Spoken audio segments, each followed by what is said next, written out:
तो भाई लोग आजकल एक गाना के बड़ी ट्रेंड चलाता, बड़ी लोग रील बनावाता। हाँ कि धरती पर वीर खाली एक गो मिला, अपार खंड होया जिला बबुआने से हिला, अपार खंड होया जिला बबुआने से हिला, अपार खंड होया जिला बबुआने से हिला। ये गाना पे जे स्टोरी लगावा था ना, रंगदार के बड़का बाप बना था।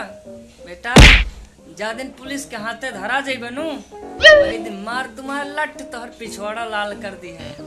तब समझ में आई कि रंगदारी का होता है। ये दुनिया में पुलिस पावर से, प्रशासन से ज्यादा रंगदार केहू नहीं के। ठीक बनू और घरे जाइबा था मम्मी से कही हाय रे माई तेल गरम करके तेल लगाई दियो, बड़ी परपरात है।